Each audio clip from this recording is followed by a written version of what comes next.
Well, good morning. Welcome to this edition of the Ag Market Network Weekly Market Report brought to you by FiberMax and Stoneville Seed. Exports have just come out, have not looked at them. Let's take a look really quick. Cotton, net sales of 150,600 running bales.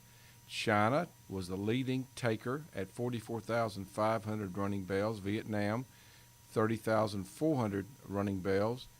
And then we've got Pakistan taking 20,400. Looking at new crop, 2019-2020, net sales of 49,600. China was the number one taker there.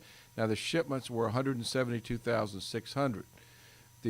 Just before the report, cotton was up 21. Right now, cotton is up 22. No real change yet. Soybeans, net sales of 110,900, down 39% from the 4-week average. The Netherlands took 155,200. Iran took 139,600. Spain took 60,000 metric tons, all metric tons. Soybeans were up 2 before the report. Right now, soybeans are up 2.5, up 2 3/4. So we firmed up some. We've got corn, net sales of 175,400 metric tons. That's down 46% from the 4-week average. Japan took 103,600 metric tons. Mexico took 96,400 metric tons. Taiwan took 78,500 metric tons. Corn was up 2 before the report. Has not changed. It's up 2. Wheat, 414,800 metric tons. That is down 5% from the 4-week average. Okay, we got a little bit of a lighting problem. We'll go forward. Philippines took 102,700 metric tons. Japan took 90,300. Mexico took 80,700. Wheat was up 1 before the report. Now it's up 1.5. Well, let's talk about what's happened here in the last 2 weeks, because we've had a lot of things happening, starting with cotton. We saw a high on August the 29th of 84.25. A low on August 23rd was 81.13. So that market's at a 312-point range. It is just range bound. Well, as far as the news goes, same news. No trade agreement with China. The last crop report from last month was considered negative, and the markets had to deal with that.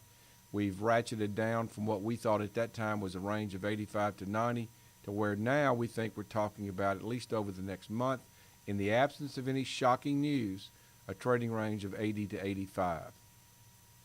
Now, we'll say this. If we come out with a trade agreement at some point, I think it's worth 10 cents or 1,000 points in cotton. Been saying that for a while. Continue to think that's the case. Soybeans, corn, and wheat. The news has been negative. The market has had to deal with here recently a crop that seems to be getting bigger as we get closer to harvest. And this is the time of the year that the market has problems staying up. We typically move down into about the 1st of October. Now it looks like as we go through September right in front of us, this market could continue to slide. Soybeans have dropped 75 cents over the past 8 days. We're now at $8.39 in November. We could sell off into the $8 to $8.10 area by harvest. December corn has dropped 27 cents over the last 8 days, now at $3.58, could test the $3.40 area by harvest. December wheat has dropped 64 cents over 8 days. We're now at $5.42. That market could actually drop as much as 40 cents. We could retest the $5 level. One last look at the markets.